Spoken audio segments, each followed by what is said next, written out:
Today we're going to talk about Le Lion et l'Épée, which in French means the lion and the sword. It is a game published by the French war game magazine Victus. It represents two battles fought and won by Richard the Lionheart during the Third Crusade, the first on his way to the Holy Land on the island of Cyprus, and the second around the abandoned city of Arsuf against the army of Saladin. It is a game that can come with French or English rules, it depends on you. The counters are French only, however they're pretty simple to understand. There are symbols that are very intuitive, and also counters like inactive, even if your French is not too strong, they're pretty easy to figure out. It is a standalone game, however it also works as a module in a series that already has over 30 battles with medieval settings. So if you like the system, there's really going to be a lot of medieval fighting you can do without having to learn a whole lot of new rules before you start every game. So at this point, we'll cross fingers and we hope that this is a good game so we can put the system to good use. Well, is it or not? There's only one way to find out. This is one of the two sides of the map, the one that you use for the Battle of Tramitusia that happened on the island of Cyprus. The map is printed on paper, so prepare your plexiglass. Also, at first glance, it might look a little empty, a little bare, but then if you look carefully, you will see that it has really a couple of nice details. Like, look at those houses for those villages and those trees. You can see the shadow of each of them. Here there is another city. You can even see the fountain in the square. So actually it is nice. It ends up being pleasant. Also it's very functional. It works very well. What you see here is the setup for this scenario, with the forces of Richard I that are coming down on this hill, and the forces of Isaac Comnenus that are waiting for him there. The victory conditions are based on victory points that you gain by eliminating enemy units and by completing certain objectives. For example, the Greek player will score victory points if at the end of the game he has control of this city here, or this other one, or if he manages to steal the standard of Richard I. Richard cannot move the standard from there. The English player will get some extra victory points by taking control of the camp of the Greek. This is the other side of the same map. It just looks better, immediately more pleasant, just because it has such nice tones of green. Also, if you look up close, you will see that it has the same nice details as the other side. This map represents the area around Arsuf, where the main battle of the game is going to take place. And what you see here is the initial setup. So you can immediately tell that this is the real deal. This is the real battle. Here you have the army led by Saladin, which is advancing against the army of Richard, which is going to defend here, and at the same time is also trying to take control of the fortress of Arsuf, where there are a couple of units belonging to Saladin but completely out of command. There are different victory conditions that are all based on victory points that you gain by eliminating enemy units and or by doing several other things. For example, the Saladin player will get some points for taking control of the standard of Richard that does not move. Also points if he takes control of the supplies belonging to Richard, but those supplies can be moved around, so it's interesting that way. Richard can gain extra points by taking control of the supplies belonging to Saladin. Same thing, they can be moved around. They can even be moved off the map, but of course that gives points to the other player. And of course, again, taking control of the fortress of Arsuf. There are a couple of other ways in which points can be gained, but these really are the main ones. One of the first things that you do each turn is to check that your units are in command. To do that, you will check your leaders, which are these pieces that have a portrait on, and you will check that all the units with the same coat of arms of a certain leader are within the command range, which is that number indicated there with the red number. So in this case, all the units that are within 5 axes from Al al-Din, they are in command and they can act normally. Otherwise, there are many things that auto command units can do. Another important factor for leaders is going to be their command rating, which is this number here at the bottom left corner. Throughout the turn, leaders will activate and then the units will activate, starting with the leaders with the lowest command rating and then going up with the leaders that have the highest command rating. So you're going to know who's going to go first, who's going to go next, and who's going to go in the end. However, you will not be able to play in too gamey a way, because at the beginning of the turn, both players will roll 2 dice. They will compare the results, and depending on the results, one of the 2 players might be able to activate one of his leaders immediately without any respect for the regular turn, the regular order of activation, and then you resolve the rest of the turn normally. Depending on that result, you might be able to activate one of your leaders immediately and to force one of the enemy leaders to activate. You might even be able to force one of the enemy leaders to be inactive for the entire turn. So you do get a sense of how the battle and the turn is going to go, but you will not be able to determine 100% who is going to activate when, because there are almost always going to be exceptions, which of course make the game interesting. Each army also has a special leader who is the army commander. For example, Saladin is one.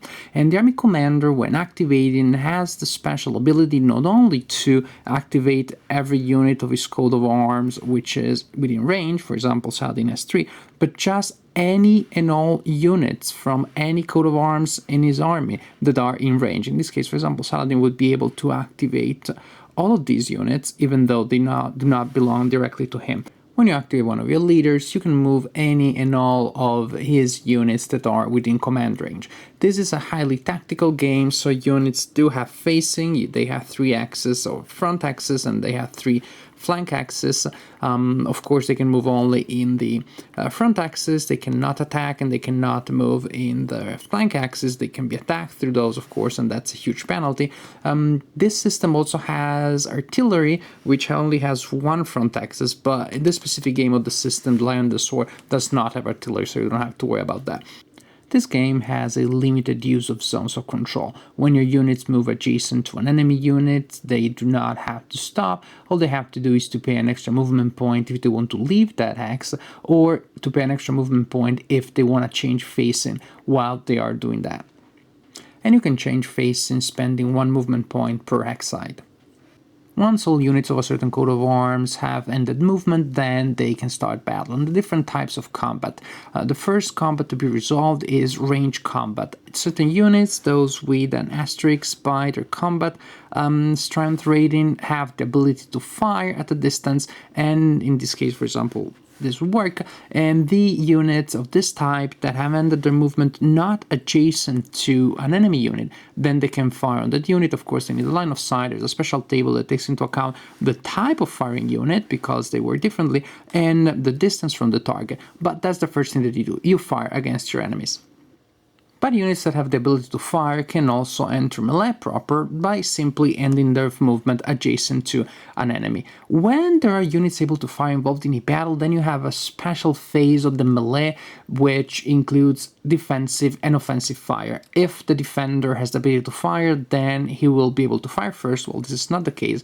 Then the attacker has the option of doing offensive fire. And this is an option because if you do so, even though it can be particularly devastating at such a short range, well, the defensive fire can be devastating too.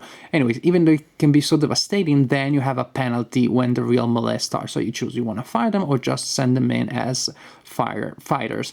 After defensive and offensive fire, then the real melee starts. A special type of combat can be executed only by mounted cavalry and mounted men-at-arms. And I specify mounted because you do have the option of having your cavalry and men-at-arms dismount for different movement values and other modifiers. To execute a charge, which is this special combat that they can start, you must be not adjacent to an enemy. You have to start at a certain distance. You must spend no more than 4 movement points reaching your enemy, so combat terrain is important. You must already have the enemy in the frontal X of your charging unit. You will not be allowed to change facing or to move in any other direction. It is a charge. It has to be in a straight line. If you manage to meet all of those requirements, then when you execute melee, you're going to have a pretty sweet bonus. And the bonus is going to be even better if you can combine several charges against the same unit, and especially some of those charges are coming from the rear axis, then the charge becomes pretty powerful. Whether combat includes a quick round of defensive and offensive fire, whether it has the charge bonus, then the melee procedure is always the same. And it's pretty straightforward. We roll a 10-sided die, you modify the result using all the modifiers that apply to the situation, and you look at the result on that table. Pretty simple, huh? However, it might take you a while to really become familiar with the system just because there are many modifiers that you apply to every single melee. There's a modifier for terrain, of course, that's pretty natural. There will be a modifier based on the ratio of the strength, which is this number here, of the strength between the attacker and the defender. Then you will have another modifier based on the quality of the unit, which is not just the strength, it's just the discipline and how well trained the unit is. The unit with the highest number in quality will give a bonus to that side. Then you have modifiers based on the quality of the leaders, and then you have a very interesting modifier based on the types of units involved in a battle. Each time that you will fight, you will have to see if it's a cavalry unit, which is attacking a men-at-arms, if it's men-at-arms attacking archers. So each unit will interact differently with every other type of unit. On top of all these modifiers, then you have a -2 modifier if the attacker did offensive fire. You have a modifier if you're attacking from a rear X. There are more modifiers according to the type of charges that may be involved. And then you also have a modifier if any and all of the attackers or the defenders have a discourage marker on them from a previous battle, or if any and all of the defenders have a routed marker on them. In conclusion, I believe that the Battle on the Island of Cyprus could be a good introduction to the game and probably to this system in general. There are many counters involved, there is only a section of the map that you're actually using, and it is just, again, a good introduction. However, if you're playing the historical scenario, probably your main interest will be in seeing how things develop, get an understanding of the historical fact, because as a game it is really hard for the Greek player to win. The real deal, the real treat definitely is the Battle of Arsuf. Then you have large armies with many different types of units and leaders. You have all sorts of challenges in maneuvering these large formations. The terrain, you use the entire map, and the terrain is interesting. Part of the map is covered by woods, so you're trying not to get stuck in those. There is a slope that goes down and up in the middle of the map and makes things trickier, especially if you're trying to mount charges. It is just real good. It is good tactical fighting. In this game and in this system, I could hardly point out something that shines in particular, that is just outstanding per se. It is all a matter of many details that all work well together and come together well. I like the activation system, which is neither completely predictable nor completely random. I like how the game emphasizes leaders and individual qualities and specializations of the units. The combat system, once you get to learn all the nuances, all those modifiers, then it definitely has enough details that makes things really interesting and really rewards good tactical play. I like movement and positioning. Again, those are relevant factors in the game. Bottom line, there is nothing in it that I can see that reinvents the wheel, but everything does make the wheel spin really well. I had a good time playing this game, and I think I'm going to explore the system more in the future.